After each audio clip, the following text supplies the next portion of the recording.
Okay, gang, we're back, and we've got Stephen and Alan, and I think where we left off was something on the line of setting goals. So this goes into one of the programs, one of our great programs, 7 Secrets my rich clients do. Uh, it's not so much that they're secrets, they kind of are if you don't know about them, but my whole life in being in this industry, and I got in this industry when I was your age at 28, and it was a life changer for me because it gave me the opportunity to really understand I could do anything I put my mind to. I could do anything I wanted to. And moving out of one industry into my own deal, my own gig, was probably the smartest thing I ever did in my life. And it really helped me because all I wanted to do is help people who struggle with things dealing with taxes. But I learned these things over the years, and probably about 4 or 5 years ago, I started putting this all together because I have a group of clients that are very rich, very wealthy clients, and they all have certain things that they share in common. Okay. And that's really the impetus that gave me sort of the starting point to bring this together. What you're talking about in goal setting, I used to believe also was important. And that's in the 7 Secrets. We talk about that in secret number 2. And I think you and I had talked, Alan, on the same thing. So here's how I see it working generally. And it can be a little bit different for everybody. You're sitting here today and you say, okay, well, I have a goal and I want to be in a position of more responsibility, leadership, maybe a manager. Now I'm in the office and now I'm helping to run different crews and maybe buying and this and that and the other thing, estimating, whatever. How long does that take in setting those goals? All right. So to answer the former first, how long does it take? Not long at all. Not long at all. And I'm gonna show you why that's true. It can take forever, or it can happen in an instant. And the thing that makes the difference between taking forever or in an instant is really you and the commitment and where you're at, and to some degree your boss as well.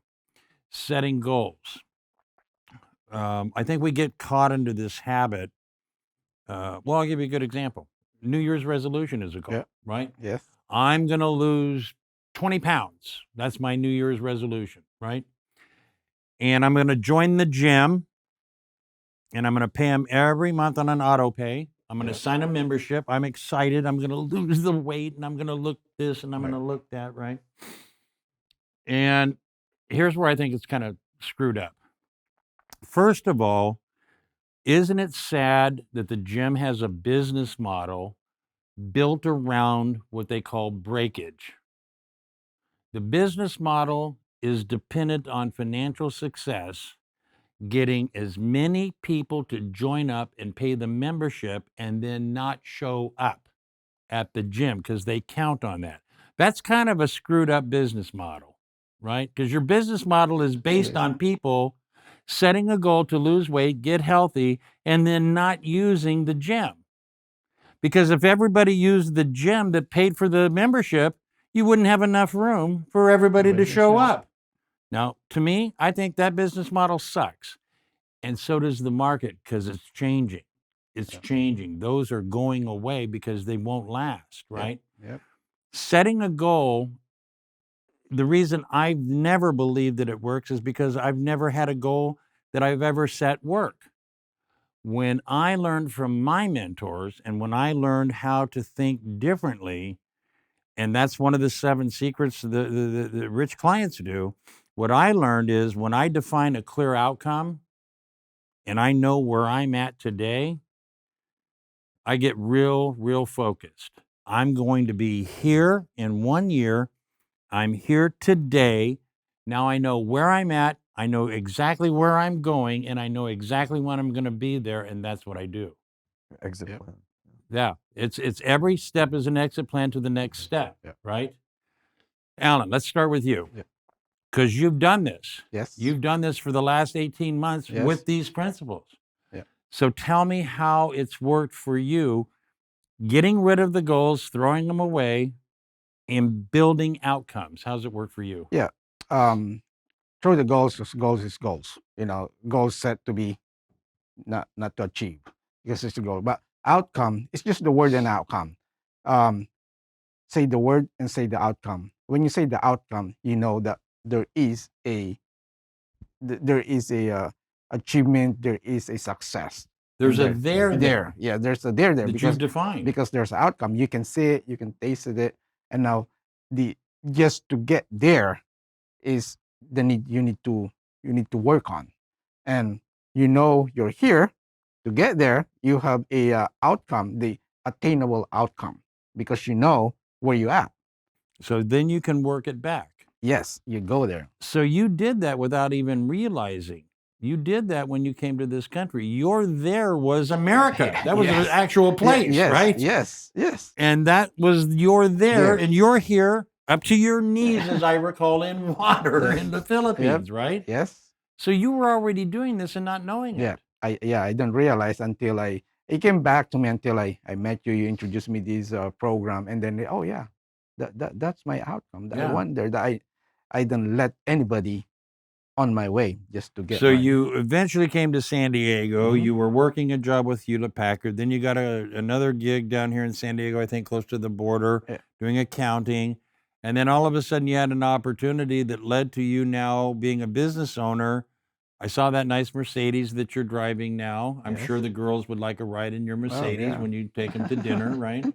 And we talked about the size of check that you can write today is very different than you could write when you got to the Philippines, Yes. right? Yes. Yeah. So you have achieved your there in defining certain financial outcomes, and they've been each step, right? That's correct.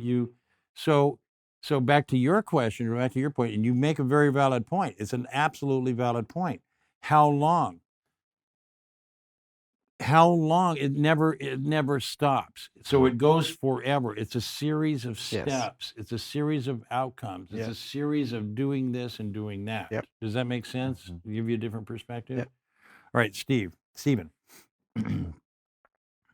if you could define, let's talk about your gig. If you could define two outcomes, we're at January of 2021 right now, okay? So let's just fast forward 1 year from now, okay, January of 2022. If you could define two outcomes that you would like to say, this is where I want to be 1 year from now related to your job in terms of money and in terms of your role, what would those two things be? Most likely doing exactly what he is trying to push me into training for. Okay. So estimating and Being an estimator. doing, yes. Okay. doing How all of much that. more does an estimator make than what you do climbing like a monkey? Right now, climbing like a monkey, I'm at 1850, Okay. and I wish I could be at more because it's dangerous sometimes. So Oh I'm shit, I wouldn't do it for 1800. yeah, looking down at it, 70 feet, like wait, Oh my what? God, yeah, I get it. And so I remember he offered me, not really so much offered, but explained to me that if I had this certification for this and this and that, Okay. that I'd be up at 40. Okay. And he's like, this is achievable. By the end of the year, you could be at 40. It takes time and energy and a lot of focus Yeah, a lot of focus to get there because tests and classes and so on and so Right, forth, right. all these things. But by the end of the year, you can have that. And once you have all of these things on your desk there, I can look over and see, okay, then you're worth $40 an hour. And I'm like, okay, that's where I want to be All right. within the next year. I want to be at $40 an hour, Got it. estimator, not lifting up Right. another single damn branch again, Right. climbing 70 feet. I don't want to Right. be in a palm swinging back and forth like cutting a front. I don't want to be doing that. Got it. Not from a year Yeah. from now. All right. So here's what I want to do. And in our last segment that we'll go to today, I'm gonna lay this out for you. I'm gonna blow your mind because what you're talking about is exactly why we've created this program. if I told you that there were only 3 things that if you did these 3 things, all about how this program works. If you did these 3 things, and you can do them any way that you want, so it's not like you got to go paint it blue or yellow or red. You can do it any way that you want. These 3 things can be done any way that you want, and he'll attest to that. If you did these 3 things, you would go from maybe a 50-50 shot of being where you defined where you want to be 1 year from now. I would say you would be 95-5 of being there. And here's what I'll say, and I think I could almost guarantee this, and I probably will. I would guarantee that you would be halfway there with at least 1 raise before you got to the end of June, if you just follow one part of it, if I showed you that way. Now, if I can show you that, let me ask you a question. Would you be interested in how that works? Of course. Of I'm always course. open for any Yeah, possibilities. yeah. See, you've got an open mind. Mhm. Yeah. I remember when I was your age at that stage, 28, I thought I had an open mind, but not like I'm talking about. Okay.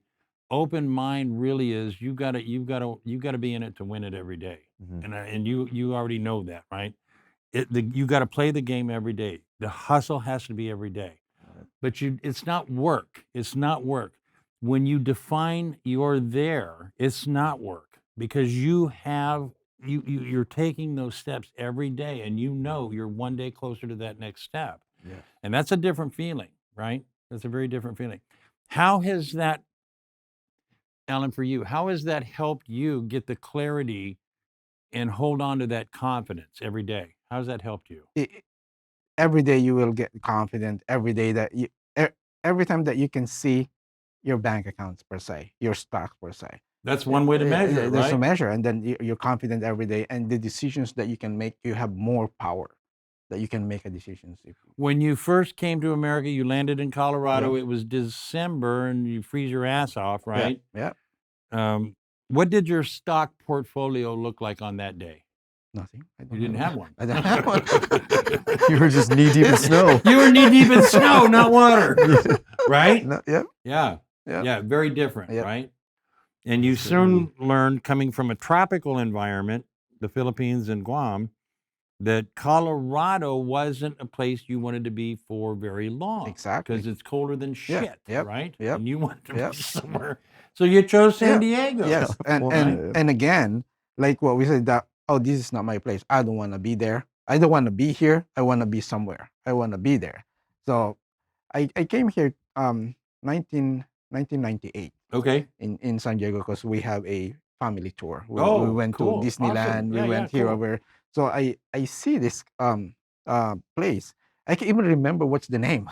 Right, right. But I remember I remember the place. I remember the feeling of the weather. Right, Said I want to go back there. I want to be there. right. So when I was in Colorado, I asked my friend, said, ride the train, ride the Amtrak. When the Amtrak stop and not going anywhere, get down, and you were there.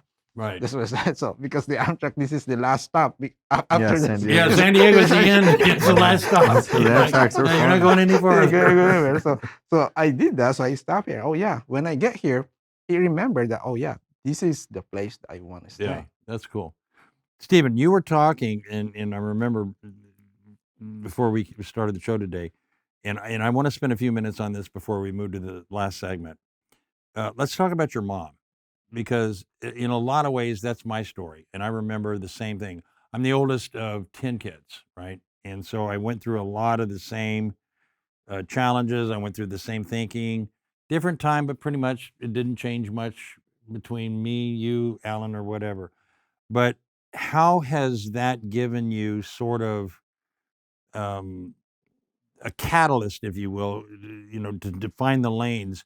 Because I thought what you said was very important. And how has your mom really helped forge that for you in terms of your, like, let's just call it stick-to-itiveness?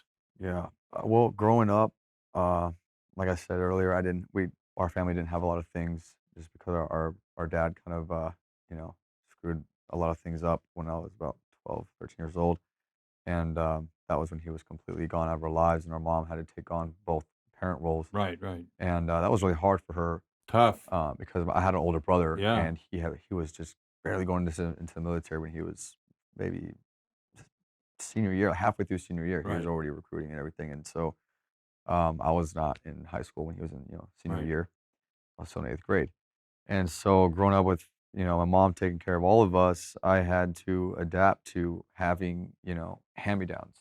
Right. And it wasn't until later when I got my my very first job at McDonald's, and I hated it. I remember hating it so much because I'm not good with customer Yeah, service. pay attention, I McDonald's. don't like I don't like dealing with angry people that I didn't get their order right, and it was a $1 McChicken.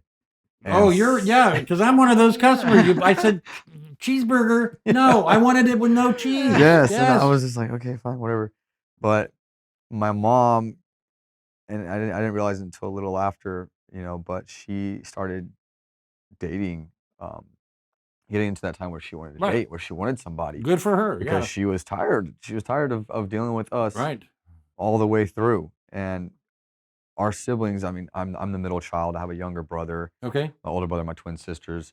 And so she was constantly going back and forth. Like, what do you need? What do you need? What do you need? Right. And she wasn't making six figures, Right. Right. so she had to do a lot of stuff for like about 6 good years Keep it all together. to keep it all together. And yeah, so it was definitely a ride. And then getting out of high school, that it hit me, all the things that she did and the guys that she was with, guys that had money. Right. She Right. was with a cop one time, and that was cool, but wasn't for her. Right. And he just didn't have what she was looking for. Right. And eventually she met a man that knew, had a very strict career path, Right. and had a retirement plan, had an Right. exit plan, had all these things. And she jumped on that. Yeah. She was like, hey, this is what I need. Yeah. And let's work together. Yeah, let's work together. Yeah. Let's build. She didn't quit her job. Yeah. Exactly. She's still working right now. Yeah. No, and I'm sure. And they're yeah. retired. Right. I'm like, what the heck? You're Yeah. retired. Like, stop working, Mom. You earned it. Like, come Yeah. on, sit back. She's like, no, I like to work. I like to have money just in case something happens. You're Right. retired, but hello, a storm could still hit you. Yeah. And so she's always trying to keep me on my toes about things like that. And yeah, it's definitely made me who I am And that's today giving you, relationships that's that giving I've you some of fallen that into. direction, right? Yeah. Because I've been in a lot of relationships, and I've dealt with girls that have been like that, where they depend on you so much. And that's a Right. burden almost, because if your phone bill's not paid for, that goes on me. So I want somebody that can have a job, and I don't have to keep on looking back at them like, hey, are you okay? That's a big point, because if there's not, let's just like this equanimity or this equilibrium of balance. I mean, yeah, some days you got to carry a little bit more. Some days maybe you carry a little That's bit okay, less. yeah. You don't bitch about it on this day or that day. We're Right. talking about the bigger picture, right? Mhm. The life choices that we make are for life, right? We make those choices, and we're willing to carry a lot more if we have to, but if the other person is not there carrying some of that weight also, then that's what Yeah. you're talking about, Mhm. right? It's not the same. Yeah, I don't need a sugar baby, Yeah. I'm not a sugar daddy, so I can't do that. I wasn't making Right. 6 figures right after high school. Yeah, save your money. Yeah. Yeah. Yep, that was All right. What we're going to do is we're going to move into this last segment, and I think I'm going to try to bring this all together, and this is going to be cool. I think what's important when you're looking at setting goals, and I'm not saying that goals are bad, I'm not saying that they're good. I'm just saying that they don't work. They don't work like you think they do. When you set an outcome, that is your there. When you put a number on it, when you put an event on it, when you put some defined clarity on it, that is your there. That's the line in the sand. And what it does is it gives you that determination that that's non-negotiable. I'm doing that. That's my stake in the ground. I'm planting my flag. That's when I'm going to do it. I give myself, let's just say, a year. I'm going to do it. I'm going to do it within 1 year.